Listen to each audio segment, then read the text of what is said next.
Đỉnh cao xây dựng nơi hoang dã đây rồi, ông này chỉ mặc quần nhỏ sống 500 ngày.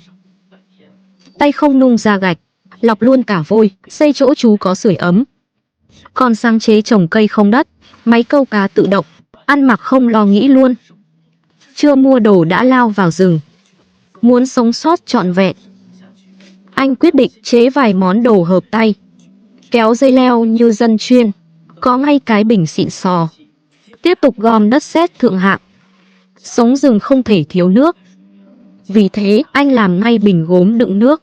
Nắn tạo hình xong, đến bàn khoan gỗ lấy lửa yêu thích. Chương trình không cho bật lửa, nhưng nhiều cơ bụng 6 múi, gỗ cứng mấy cũng cháy. Lửa nâng cấp thành công, nung gốm rút hết linh hồn, rồi đốt nóng định hình.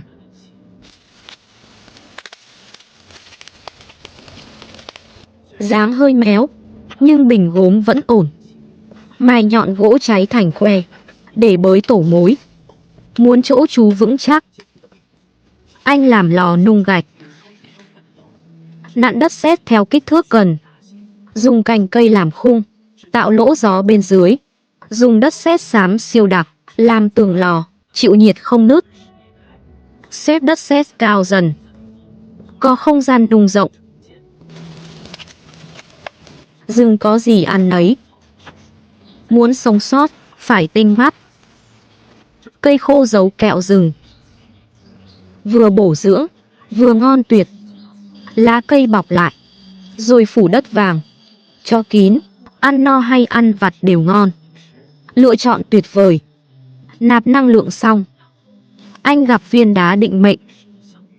Mài nhẹ là bén, cắt gỗ như chơi.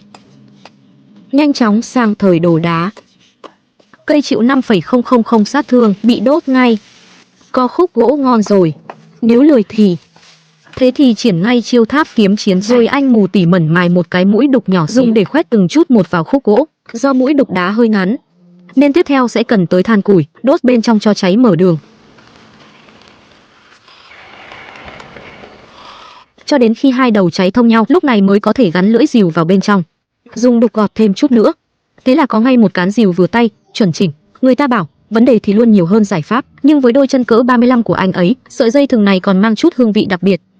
Và thế là một cây rìu bóng tối chính thức ra đời. Có vũ khí này trong tay, ngay cả những cây cổ thụ 2 năm rưỡi tuổi cũng chỉ là chuyện một nhát chém. Cắt tỉa chính xác chuyện nhỏ, không thành vấn đề. Anh mù bổ đôi khúc gỗ vừa cắt được, rồi lại gọt hai đầu thành hình chạc. Hai khúc gỗ khác thì đốt bằng than để khoét lỗ. Thế là ghép chúng lại thành một khối, buộc chặt một chút là thành khuôn làm gạch ngay. Muốn dễ lấy gạch ra, phải rắc đều một lớp cho than.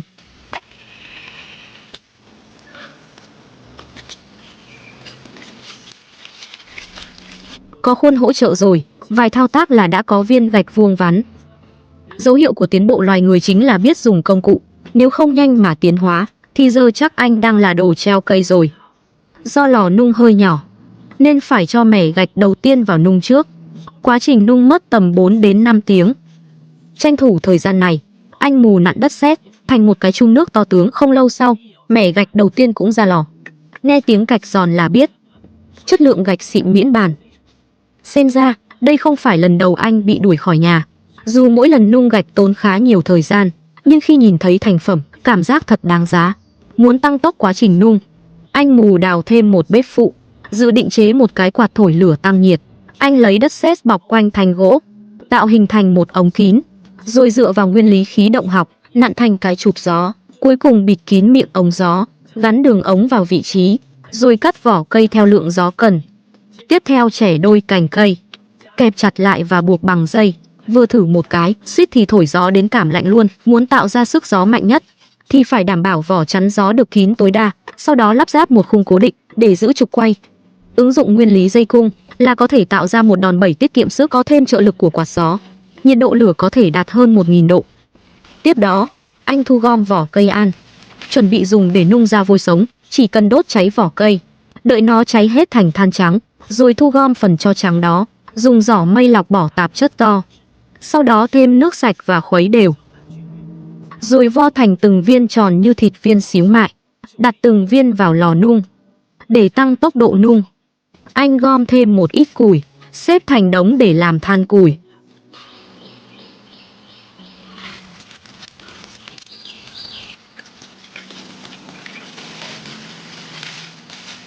Số than này chắc đủ dùng một thời gian, nhờ quạt gió thổi liên tục vào bên trong, giúp nhiệt độ trong lò có thể đạt khoảng 1100 độ. Ở nhiệt độ cao như vậy, canxi carbonate sẽ phân hủy thành canxi oxit, chính là loại vôi sống quen thuộc.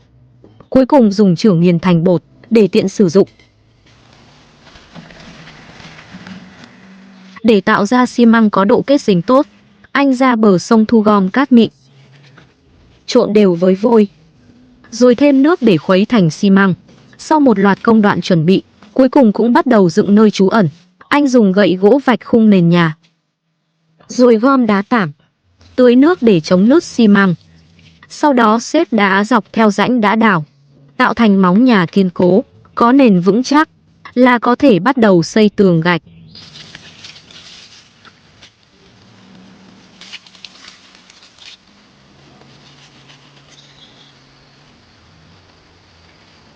Vài hàng gạch đơn giản, nhưng cũng tốn của anh cả ngày.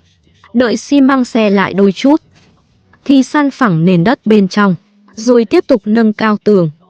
Nghĩ đến mùa đông không có áo ấm, anh chừa một lỗ thoát khói làm lò sưởi. Lúc này gạch nung cũng đã hết. Anh lại bắt tay làm gạch đất, tương tự như làm xi măng.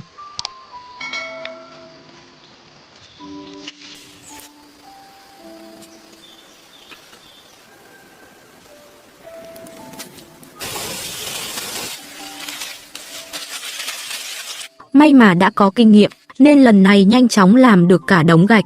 Chẳng mấy chốc, tường nhà đã đủ cao để che kín. Để khắc phục chiều cao khiêm tốn của mình, anh làm thêm giàn giáo đơn giản, dùng một khúc gỗ làm đà cửa, rồi bắt đầu dựng khung mái nhà. Vì không có đèn chiếu sáng, nên anh chàng mù chưa vội làm mái nhà, mà ưu tiên đóng giường trước. Anh xếp gạch tạo khung viền chiếc giường, rồi lấp đất vào bên trong, vừa tiết kiệm vật liệu, vừa chắc chắn. Tiếp theo, anh xây một rãnh dẫn nhiệt, một đầu nối thẳng vào lò sưởi, rồi lấy đá đậy kín đường ống, phủ thêm lớp đất lên trên. Người ta nói 30 mẫu ruộng, một con trâu, vợ con ngồi bên bếp ấm. Giờ thì bếp ấm đã có, chỉ thiếu mỗi vợ con hoang dã mà thôi.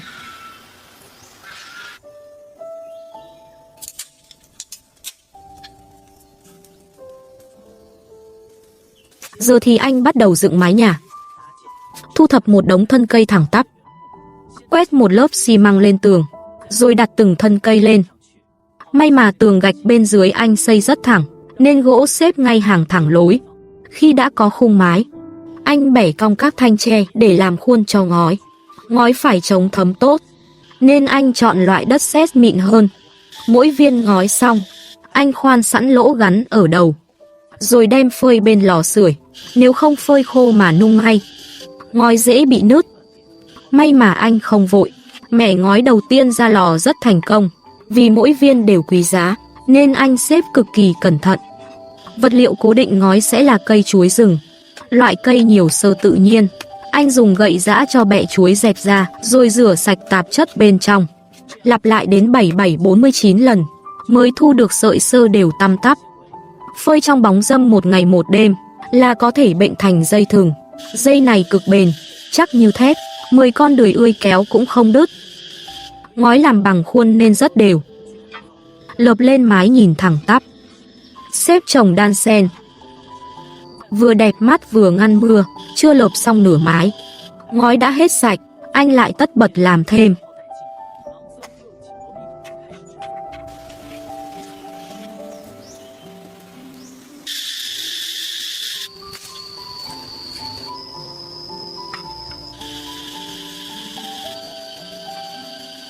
Ngói chốt nóc phải làm riêng, dùng hố đất đào sẵn, nắn viên ngói thành hình vòng cung, phơi khô 1 tuần, rồi mới đem nung, cẩn thận đặt lên đỉnh mái. Vậy là một mái nhà đỏ rực đã hoàn thành mỹ mãn. Sau đó anh trải đều đất sét xuống nền nhà, rồi lát thêm gạch để làm sàn. Sống ngoài hoang dã có một cái tất cả nguyên liệu đều không đồng mua, giúp anh thoải mái sản xuất gạch không giới hạn. Ngay cả khoảng sân trước nhà cũng được nâng cấp. Dù căn nhà trông đơn sơ, mộc mạc, nhưng nếu ở thời cổ đại thì đây đúng là một căn biệt thự hạng sang. Tiếp theo, anh chặt một cây nhỏ khoảng 2 năm rưỡi tuổi để làm cánh cửa chính. Trước tiên, đục 2 đầu gỗ thành các chốt cài, rồi dùng than đốt tạo lỗ bên hông. Gắn thêm 2 cành cây làm trục xoay. Sau khi khoét lỗ ở khung cửa là có thể lắp trục vào trước để khoan lỗ trên gỗ dễ dàng hơn. Anh mài nhọn một mảnh đá vụn, rồi gắn vào đầu một cây gậy, dùng dây thừng buộc chặt lại. Sau đó, mài một mảnh ngói thành hình tròn, đục lỗ giữa, rồi lồng vào trục để làm đối trọng. Cuối cùng, buộc chặt 2 đầu bằng dây gai, và thế là đã có một dụng cụ khoan siêu tiết kiệm sức. Nhờ nó, anh nhanh chóng khoan được hàng loạt lỗ trên các thanh gỗ, rồi cố định bằng đinh gỗ tự chế. Thế là xong phần khung bên trong của cửa. Lúc xem cách làm thì tôi hơi mù tịt, nhưng khi thấy thành quả thì chỉ biết thốt lên, quá đỉnh. Sau đó, anh đi gom một mớ cây sậy khô để đan thành một tấm chiếu cỏ. Nhờ sự kiên trì, chăm chỉ, cuộc sống của anh dần đi vào ổn định. Để no bụng, anh đào một tổ kiến, thu hoạch những tinh hoa bên trong, rồi nướng chúng theo kiểu gà ăn mày.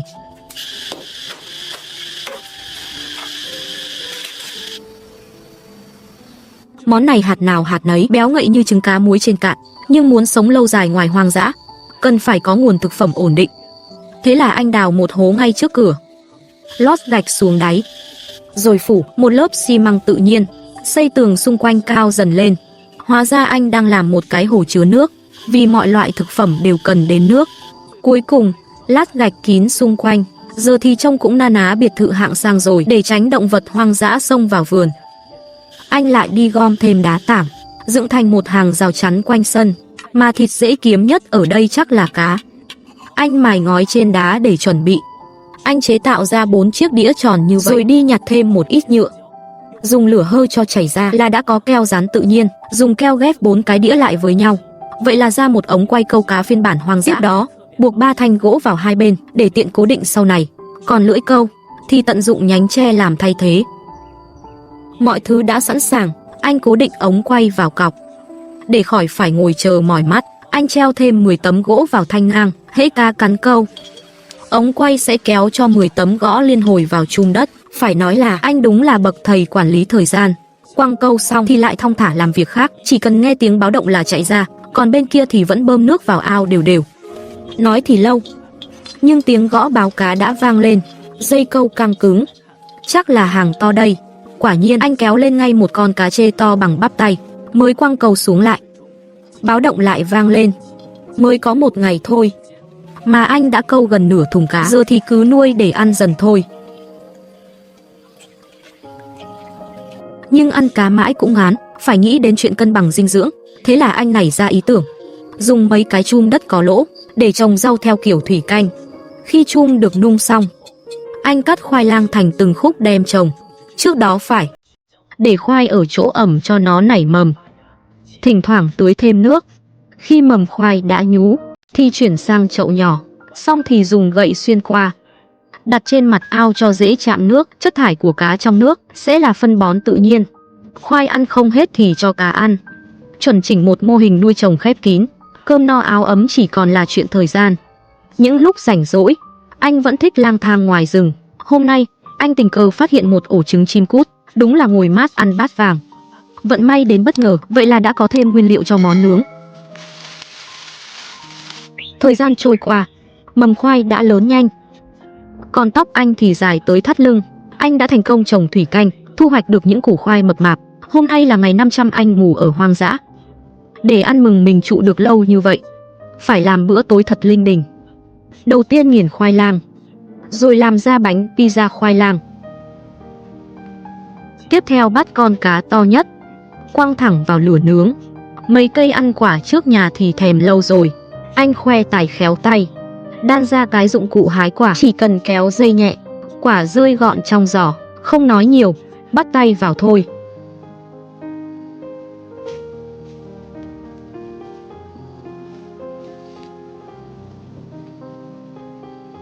Nhẹ nhàng thôi, hái được nguyên ký khế rừng. Bổ nhỏ bỏ vào bát. Đúng lúc cá nướng chín, lột vỏ cá, lộ thịt trắng thơm, lấy thịt cho vào bát. thêm chút nước rồi bỏ lại vào nồi hầm. Giờ anh ngủ không chỉ ăn no. Nhìn bụng 6 múi là biết, cuộc sống ở đây ngon lành lắm.